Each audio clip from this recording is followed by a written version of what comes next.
என் செல்ல குழந்தையே, இன்று உன் வராகி அம்மா உனக்கு கொண்டு வந்திருக்கின்ற செய்தியிலிருந்து என் பிள்ளையினுடைய வாழ்க்கையில் மிகவும் அதிகமாக கலகத்தை மூட்டிக்கொண்டிருக்கின்ற ஒரு பெண்ணை நீ அடையாளம் காணப்போகின்றாய்.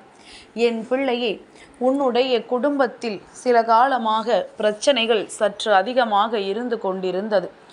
ஆரம்பத்தில் அது அதிகமாக இருக்கும் பொழுது என் பிள்ளை நீ அதனை சரி செய்கின்ற முயற்சியில் ஈடுபட்டு அந்த நேரத்தில் இந்த வராகி என் பேச்சினை கேட்டு அதை நீ சரி செய்தும் விட்டாய்.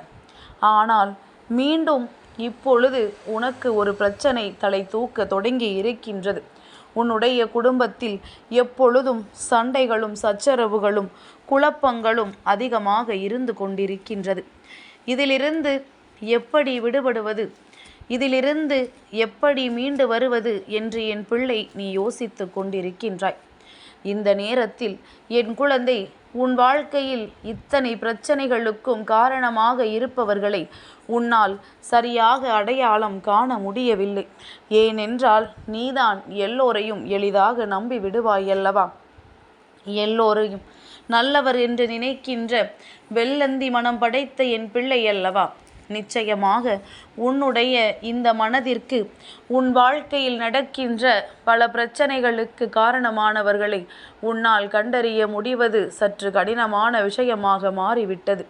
யாரிடத்திலும் சட்டென்று என் பிள்ளை பேசிவிட மாட்டாய், யார் மனதையும் காயப்படுத்தி விட மாட்டாய். ஆனால் உன்னுடைய மனதை காயப்படுத்த வேண்டும் என்றால் யாரும் அங்கே யோசிக்கவே மாட்டார்கள். ஒரு நொடியில் உன்னை காயப்படுத்திவிட்டு சென்று விடுவார்கள். நீ என்ன நினைக்கிறாய் என்பதை பற்றிய கவலைகள் ஒரு நாளும் அவர்களுக்கு இருந்தது கிடையாது.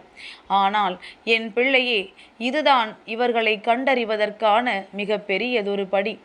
ஏனென்றால் யாரொருவர் உன்னுடைய கவலைகளை கேட்பதற்கு கூட தயாராக இல்லாமல் இருக்கின்றார்களோ, அதே நேரத்தில் அவர்களுக்கு ஒரு கஷ்டம் என்ற ஒன்று வந்தால் உடனடியாக உன்னை தேடி ஓடோடி வருகின்றார்கள் என்றால் இவர்கள்தான் இந்த வாழ்க்கையில் நீ அதிகமாக கவனிக்கப்பட வேண்டியவர்கள் என்பதனை முதலில் புரிந்து கொள்.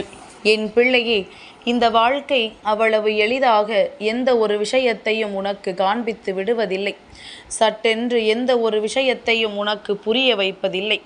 ஆனால் ஒரு விஷயம் என் பிள்ளைக்கு வாழ்க்கையில் நிச்சயமாக தெரிந்து கொள்ள வேண்டும். சுற்றி இருக்கின்ற அத்தனை பேரையும் நல்லவர்கள் என்றும் சொல்லிவிட முடியாது, கெட்டவர்கள் என்றும் சொல்லிவிட முடியாது.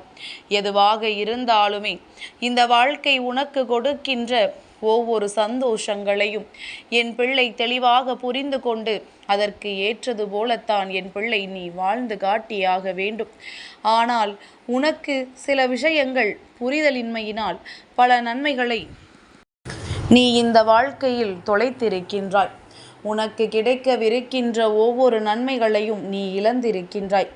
எந்த நேரத்தில் யார் எப்படி இருப்பார்கள், யார் எப்படி நடந்து கொள்வார்கள் என்பது புரியாமல் என் பிள்ளை தன்னுடைய சந்தோஷத்தை எல்லாம் தொலைத்துவிட்டு நீ நின்றிருக்கின்றாய். இத்தனை காலமும் இவையெல்லாம் உன் வாழ்க்கையில் நடந்துவிட்ட பிறகு என் குழந்தைக்கு இந்த வாழ்க்கையில் என்ன இருக்கின்றது என்று யோசிப்பதற்கு கூட சரியான நேரம் இல்லை. என் குழந்தையினால் எதையுமே சரியாக புரிந்து கொள்ள முடியவில்லை. எல்லாவற்றிற்குமே உடனிருக்கின்ற இவர்கள்தான் காரணம். உன்னுடைய குடும்பத்தை அங்கே கலகமூட்டி உன் வாழ்க்கையை கேள்விக்குறியாக்க நினைப்பவர்கள் உன்னோடு இருக்கும் பொழுது உனக்கு எப்படி நீ நினைக்கின்ற விஷயங்கள் எல்லாம் நல்லபடியாக நடக்கும்? நிச்சயமாக அப்படி நடந்துவிட முடியாது. உன்னை சுற்றி வருகின்ற எல்லா பிரச்சனைகளுக்கு பின்னாலுமே இது போன்றவர்களினுடைய தலையீடு இருக்கும் பொழுது என் பிள்ளையினால் அத்தனை சுலபமாக இந்த பிரச்சனைகளை எல்லாம் கடந்து வந்துவிட முடியாது. உனக்கான நல்ல நேரத்தை நீ எதிர்நோக்கி நின்று கொண்டிருக்கும் பொழுது உன் குடும்பத்தில் இது போன்ற பிரச்சனைகள் ஏற்படுகிறது என்றால் அந்த நேரத்தில் இதில் கவனம் செலுத்துவதா அதை கவனிப்பதா என்று தெரியாமல் என் பிள்ளை நீ விழிவிதுங்கி நின்று கொண்டிருப்பாய். எந்த விஷயத்தின் மீது நம் கவனம் செல்ல வேண்டும் என்று என் பிள்ளைக்கு சரியாக புரிவதில்லை. எந்த நேரத்தில் எதை செய்ய வேண்டும் என்று தெரியாமல் என் குழந்தை இந்த வாழ்க்கையின் மீது உனக்கான நன்மைகளை நீ தெளிவாக தெரிந்து கொள்ள முடியாமல் இது போன்றவர்களினுடைய சதிக்குள் சிக்கிக்கொண்டு வெளிவர முடியாமல் என் பிள்ளை தவித்து நிற்கின்றாய். என் தங்கமே, இவர்கள் இப்படிப்பட்டவர்கள்தான் என்று உனக்கு ஒரு சிறிதளவு சந்தேகம் இருந்தால் கூட அன்றே நீ இவர்களை விட்டு விலகி இருக்க வேண்டும்.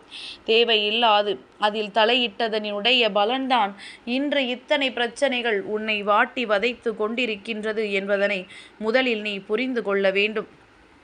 என் பிள்ளையே, அத்தனை சோதனைகளும் இந்த வாழ்க்கை உனக்கு கொடுத்தது. ஆனால் இந்த சோதனையிலிருந்து மீண்டு வரக்கூடிய அத்தனை நன்மைகளையும் உனக்கு கொடுத்தது. நீ சோதனையில் சிக்கிக் கொண்டதை மட்டுமே நினைக்கின்றாயே தவிர அதிலிருந்து வெளிவந்த விஷயங்களை நீ ஒரு பொழுதும் நினைப்பது கிடையாது. ஆனால் என் குழந்தை, நீ இந்த காலகட்டத்தில் உன்னுடைய வாழ்க்கையில் நடக்கின்ற ஒவ்வொரு சோதனைகளையும் ஒவ்வொரு சூழ்நிலைகளையும் கடந்து உனக்கான நன்மைகளை எல்லாம் பெற்றுக்கொள்வதற்கு எப்பொழுதுமே நீ தயாராகிவிட வேண்டும். ஏனென்றால் எல்லாம் கலந்ததுதானே இந்த வாழ்க்கை. இது போன்ற சதிகார மனிதர்களிடத்தில் சிக்கிக்கொள்ளாமல் தப்பிப்பதும் உன்னுடைய திறமைதானே. என் பிள்ளையே, உன் குடும்பத்திற்குள் கலகத்தை மூட்டுகின்ற இந்த பெண் யாரென்று இப்பொழுது உன் தாயானவள் நான் உனக்கு சொல்கின்றேன். சற்று கவனமாக கேள். என் குழந்தையே, உன்னுடைய குடும்பத்தில் ஏற்கனவே ஏகப்பட்ட பிரச்சனைகள் ஓடிக்கொண்டிருக்கின்றது. இதற்கிடையில் இந்த பிரச்சனைகள் முடியும் என்று நீ நம்பிக்கொண்டிருக்கின்ற நேரத்தில் சட்டென்று மறுபடியும் ஒரு பிரச்சனை அங்கே தலை தூக்கி விடுகின்றது. உனக்கு சம்பந்தமே இல்லாத விஷயங்கள் கூட அங்கே அதிகமாக நடக்கின்றது. உன்னை சுற்றி என்ன நடக்கின்றது, ஏது நடக்கின்றது என்று என் பிள்ளை யோசித்து முடிக்கும் முன்னமே அங்கு ஏதேனும் ஒரு பிரச்சனையில் உன்னை இழுத்து விட்டு சென்று விடுகின்றார்கள். இதையெல்லாம் செய்து கொண்டிருக்கின்ற பெண் யார் தெரியுமா? உன்னுடைய இல்லத்திற்கு மிகவும் அருகாமையில் இருக்கக்கூடிய ஒரு பெண். எப்பொழுதும் உன் இல்லத்தில் நடக்கின்ற அத்தனை விஷயங்களையும் காது கொடுத்து கேட்டுக்கொண்டிருப்பவள். அவள் வீட்டில் நடக்கின்ற விஷயங்கள் எதுவும் அவள் செவிகளில் விழுவதில்லை. அதுவே உன் வீட்டில் ஒரு சிரிப்பு சத்தம் கேட்டுவிட்டாலோ அல்லது ஒரு அழுகை சத்தம் கேட்டுவிட்டாலோ சட்டென்று அவையெல்லாம் அவளின் காதுகளுக்குத்தான் சென்று சேர்கின்றது. இங்கே ஏதேனும் ஒரு விஷயம் நடந்து முடியும் முன்னமே ஓடோடி வந்து உன் இல்லத்தின் வாசலில் அமர்ந்து ஒன்றும் தெரியாதவள் போல இவள் நின்று கொண்டிருப்பாள். அப்படி இவள் நின்று கொண்டிருக்கின்ற இந்த நேரத்தில்தான் உன்னுடைய குடும்பத்தில் இருக்கின்ற அத்தனை விஷயங்களையும் தெரிந்து கொள்வதோடு மட்டுமல்லாமல் தேவையில்லாத பல பிரச்சனைகளையும் இவள் உருவாக்கி விடுகின்றாள் என்பதனைத்தான் அம்மா உனக்கு சொல்கின்றேன். குடும்பத்திற்குள் நல்லதை நடத்தி கொடுக்க ஒவ்வொருவரும் இங்கே முயற்சிகளை செய்ய வேண்டும். ஆனால் மற்றவர்களின் குடும்பத்தில் பிரச்சனைகளை எப்படி உருவாக்க வேண்டும் என்று யோசித்து கொண்டிருக்கின்ற மனிதர்கள் இங்கு இருக்கும் பொழுது என் பிள்ளை உன்னால் நிச்சயமாக எந்த ஒரு சூழ்நிலையிலும் நினைத்ததை நல்லபடியாக நடத்திவிட முடியாது. இந்த வாழ்க்கை உனக்கு கொடுக்கவிருக்கின்ற நன்மைகளை ஒட்டுமொத்தமாக உன்னால் சரியாக பெற்றுவிட முடியாது. உனக்கு வருகின்ற ஒவ்வொன்றும் உன்னை சந்தோஷப்படுத்தும் என்பதனை நீ முதலில் நம்புவதை நிறுத்திவிட்டு இது போன்று வருகின்றவர்கள் உன் குடும்பத்தில் கலகத்தை மூட்டுவதைத்தான் தன்னுடைய முக்கியமான நோக்கமாக கொண்டிருக்கின்றார்கள் என்பதனை உணர்ந்து கொண்டு அதற்கு ஏற்றது போல நீயும் அவர்களிடத்தில் பழக வேண்டும். இப்பொழுது இது போன்ற தீய எண்ணங்களோடு ஒருவர் உன் இல்லத்திற்கு வரும்பொழுது அவர்களோடு கட்டாயமாக நாம் நல்லபடியாக பேசித்தான் ஆக வேண்டும் என்ற அவசியம் கிடையாது. இவர்களோடு நாம் இப்படித்தான் நடந்து கொள்ள வேண்டும் என்ற அவசியம் கிடையாது. உனக்கு விருப்பமில்லை என்றால் பட்டும் படாமலும் நீ பேசிக்கொண்டிருந்தாலே தானாகவே அவர்கள் உன் இல்லத்தை விட்டு சென்று விடுவார்கள். தானாகவே அவர்கள் உன் குடும்பத்திற்குள் வருவதை நிறுத்தி விடுவார்கள். ஒரு முறை அவமானப்படுத்திய பிறகும் மீண்டும் மீண்டும் வருகிறார்கள் என்றால் நிச்சயமாக இவர்கள் நல்ல மனிதர்களே அல்ல என்பதனை நீ புரிந்து கொள்ளலாம். ஒரு முறை ஒருவரை வெளிப்படையாகவே அவமானப்படுத்திவிட்ட பிறகும் மீண்டும் மீண்டும் உன் இல்லத்திற்குள் வந்து உன் குடும்ப கதையை கேட்க முயற்சி செய்கிறார்கள் என்றால் இந்த பெண்ணை எல்லாம் இனி ஒரு காலமும் நீ உன் இல்லத்திற்குள் அனுமதிக்க கூடாது என்பதில் கவனமாக இரு. என் குழந்தையே, மற்றவர்களிடத்தில் சொல்வதை விட இல்லாததையும் பொல்லாததையும் சொல்லிக் கொண்டிருப்பதுதான் இங்கு தவறான விஷயம். இது போன்ற ஒரு செயல் நடக்கக்கூடாது என் பிள்ளையே. அதனால் இவர்களிடத்தில் நீ கவனமாக இருக்க வேண்டிய நேரம் வந்துவிட்டது.